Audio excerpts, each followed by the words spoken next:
Flashman.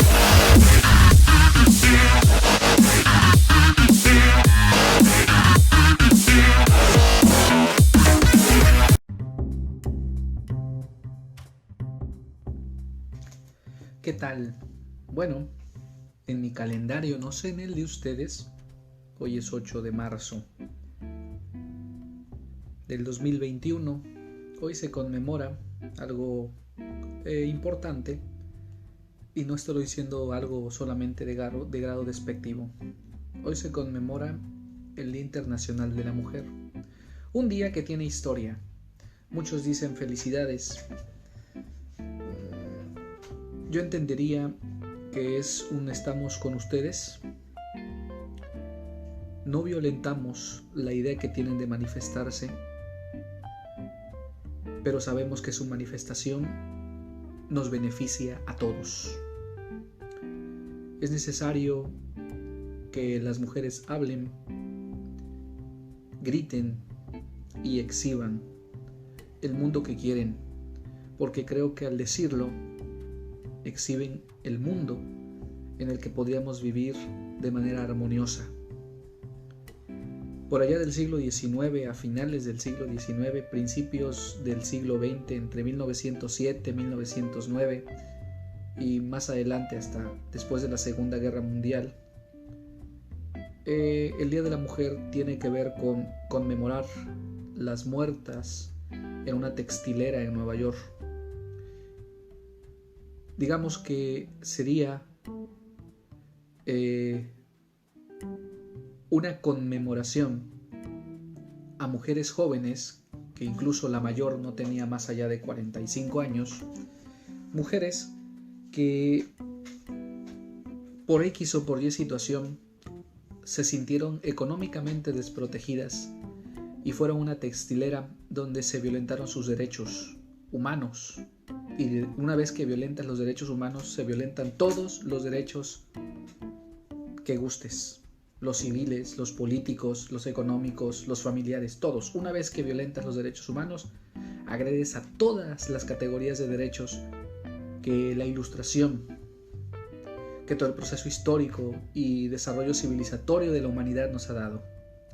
Por eso hoy conmemoramos la memoria, los gritos, la desesperación de una lucha de mujeres que han tenido que abrirse paso en un mundo estereotipado y que tampoco ha sido gobernado por los hombres, ha sido gobernado por algunos hombres, porque también los hombres nos vemos sometidos al estereotipo que una sociedad burguesa, que una sociedad clasista, que una sociedad racista estereotipada hace para con un género y con el otro. Y este grupo de seres que dominan al mundo a través de la creación de estereotipos, podríamos decir que son esos hombres que denomina Nietzsche lejos de toda moral y que intentan imponer una moral. Y en este grado de estos hombres que imponen un estereotipo, no solo están los empresarios, no, también están las grandes religiones que han instaurado una idea de Dios que aparentemente es masculino, cuando la palabra Dios debería ser neutra, ni diosa ni Dios, ni masculino ni femenino, sino Dios, creación. Pero en fin, en algún momento podría yo abordar más este tema, porque lo que menos quiero es agredir a mis compañeras, las mujeres. Y cuando digo compañeras, no solo estoy aludiendo a compañeras de trabajo o mi compañera de vida, estoy aludiendo a las compañeras que están en este mundo, que hay que repensar ese concepto de lucha. Y va por ustedes.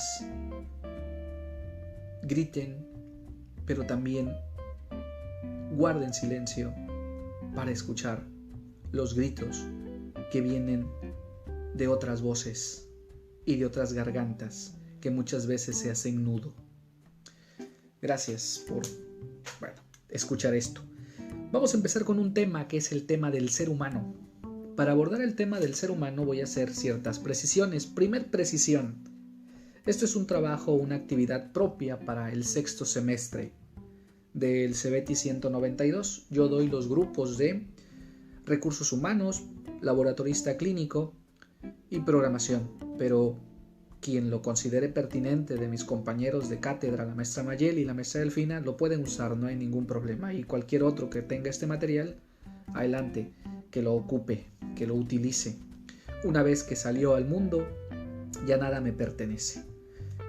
El ser humano lo vamos a abordar aludiendo principalmente a Raúl Gutiérrez Sáenz. Raúl Gutiérrez Sáenz es un escritor de ciertos manuales de libros, pero que al leer a Raúl Gutiérrez Sáenz no solo son unos manuales, no, tienen una línea y su línea es antropológica.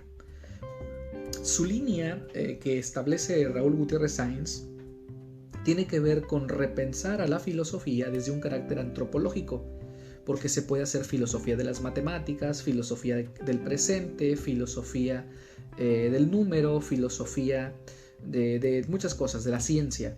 Pero cuando hablamos de antropología filosófica estamos hablando de que la primera pregunta es esencialmente preguntarnos por el hombre. ¿Qué es el hombre? ¿Qué hace el hombre? ¿Qué hace al hombre hombre?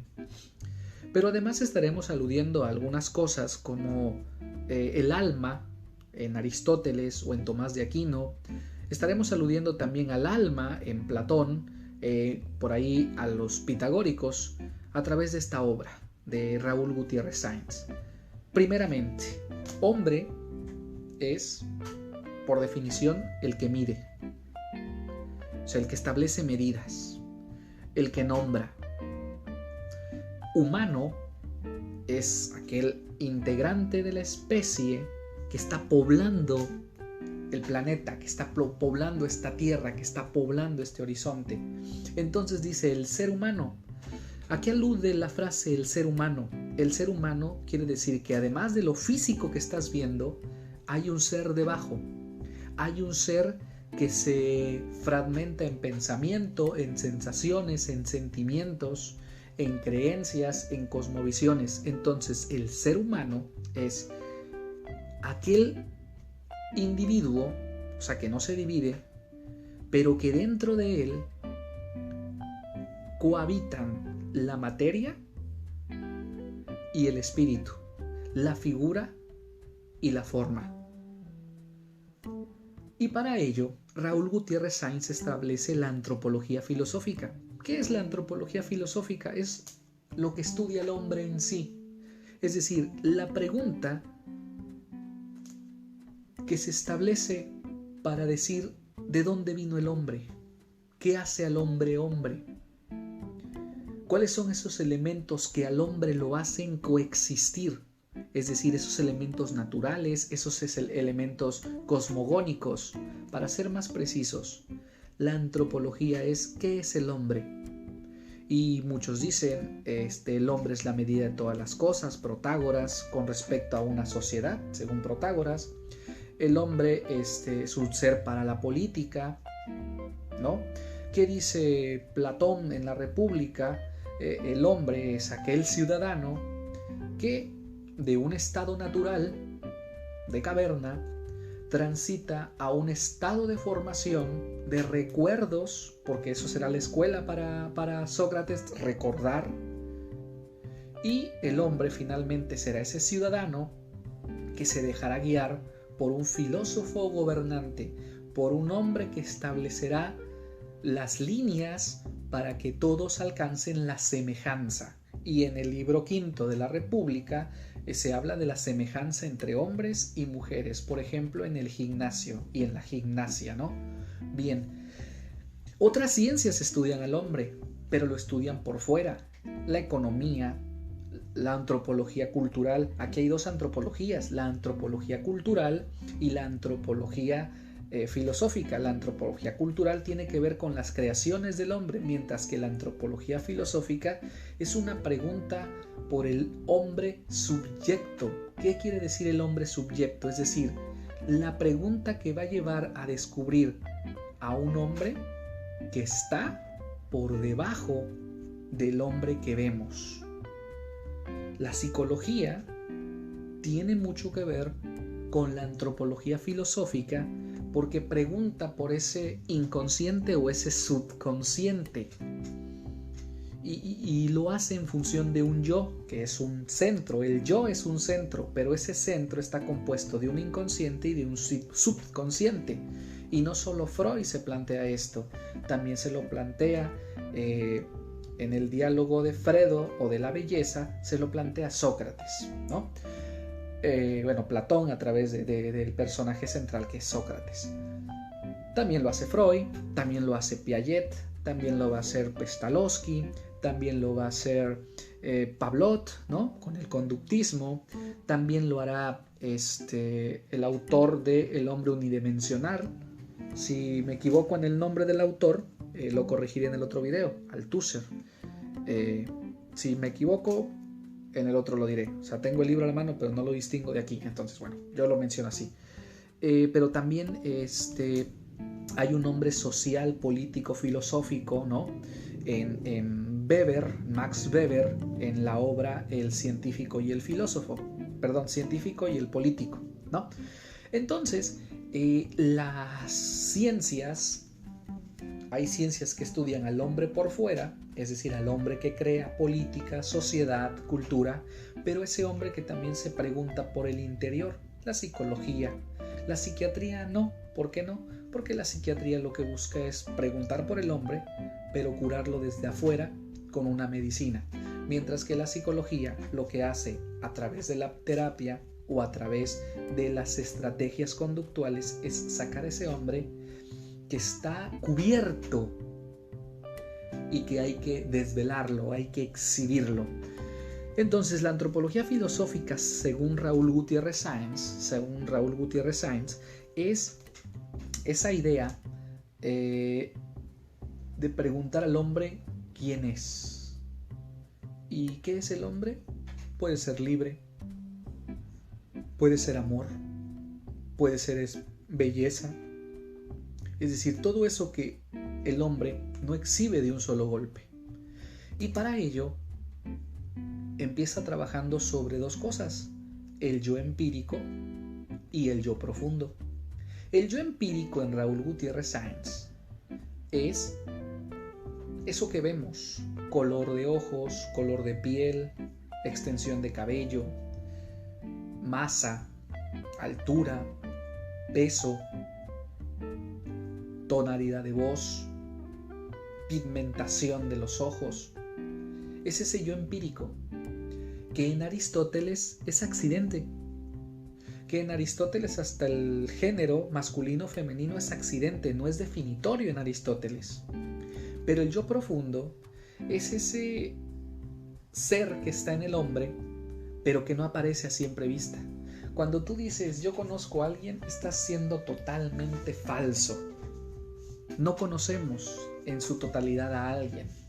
Tenemos ciertos matices, ciertas características, ciertos elementos, pero no logras conocer totalmente a un ser humano. Puedes saber cómo actúa de una manera o cómo actúa de otra manera. Raúl Gutiérrez Sáenz dice ¿por qué? Porque ahí hay un elemento del yo profundo, de ese yo que poco a poco se va manifestando conforme aprende, conforme conoce, conforme evoluciona, conforme se va enfrentando a distintas situaciones. Y aquí entra un concepto, el NIP, el núcleo de identidad personal. Ese núcleo de identidad personal se conforma del yo empírico y del yo profundo. Esa forma con que actúas es tu NIP, según Raúl Gutiérrez Sáenz. Es ese elemento interno, ese núcleo, ese centro tuyo con el cual tú puedes explicarte por qué le contestas de una manera a tu mamá, por qué le contestas de otra manera a tu papá, por qué le contestas así a un profesor, por qué le contestas así a la directora, al director, por qué te comportas de una u otra manera en la calle. Ese núcleo interno se compone de todo un proceso histórico que va desde tu infancia hasta la edad en que tú te encuentras. Ese núcleo interno va expandiéndose, va creciendo, va evolucionando. y no terminas de construirlo. Puedes llegar a una etapa sólida o una etapa en donde puede ser más evidente. Pero ese núcleo interno, según Raúl Gutiérrez Sáenz, ese núcleo interno tiene la característica de que con el tiempo se va consolidando o se va nutriendo. Ese yo profundo lo explica en el apartado 2 de la lectura el ser humano. Entonces deben revisarse con cierta precisión. Y después de esto, en el apartado 3 nos habla de la persona humana. ¿Cuál es el concepto de persona? Bien, primero hay que tener mucho cuidado porque luego dicen, los perros tienen personalidad. La personalidad del perro. Bueno, a ver, vamos a ver. Persona es un vocablo que quiere decir percibir, personaje, ¿no? En los griegos, personaje era aquel que se ponía una máscara y a través de la máscara salía un megáfono mecánico en ese entonces, no tenía nada eléctrico, y se proyectaba una voz. Es decir, personaje, según Mariano Maya Serrano, en un libro que se llama Introducción a la Sociología. Mariano Maya Serrano es un escritor mexicano de los años 70, que escribió un libro que se llama así, Sociología, y ahí describe el concepto de persona, que es aquel que se manifiesta, pero lo hace de manera consciente, mientras que un perro se manifiesta de manera instintiva. Cierto es que hay investigaciones que hablan de que los perros tienen cierto poder adaptativo, sí, pero eso no lo hace persona. Perro es perro, ¿no? Hay mucha ciencia ficción en torno a que los animales nos gobiernen, ¿de acuerdo? Mientras eso no ocurra, nuestros conceptos seguirán siendo soportables. Entonces, la persona humana, según Raúl Gutiérrez Sáenz, es ese ser, ese sujeto consciente y que va generando un conjunto de normatividades, que va generando un conjunto de lineamientos, ¿sí? Es un conjunto de cosas que lo construyen para él, a su vez, construir una sociedad, ¿sí? Dice, la característica y lo valioso del individuo es su calidad de persona. Pero cuando estamos hablando de su calidad de persona, no tiene que ver con lo empírico. O sea, no tiene que ver con su belleza, no tiene que ver con su color de piel, no tiene que ver con su capacidad emocional o capacidad económica, sino que la calidad de persona tiene que ver con el contacto que tiene con su entorno para poder establecer ciertas pautas de organización y de diálogo. Vamos a explicarlo aquí, que la persona es aquello que constituye. ¿Qué quiere decir que la persona es aquello que constituye? Es decir, la persona es aquello que le da forma. Nosotros somos una sociedad y estamos constituidos monoparentales, endogámicos, exogámicos, heterosexuales, homosexuales. Entonces la personalidad es esa parte que nos hace sí diferentes, pero al mismo tiempo es esa parte que nos constituye, que nos da forma. Por ejemplo, vamos a checar aquí.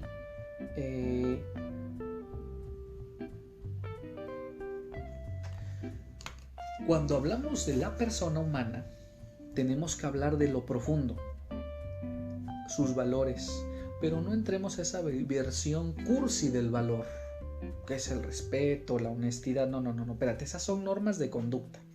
No, cuando decimos que la persona tiene valores, estamos diciendo que la persona tiene una postura ante el mundo, tiene una reflexión con respecto al mundo.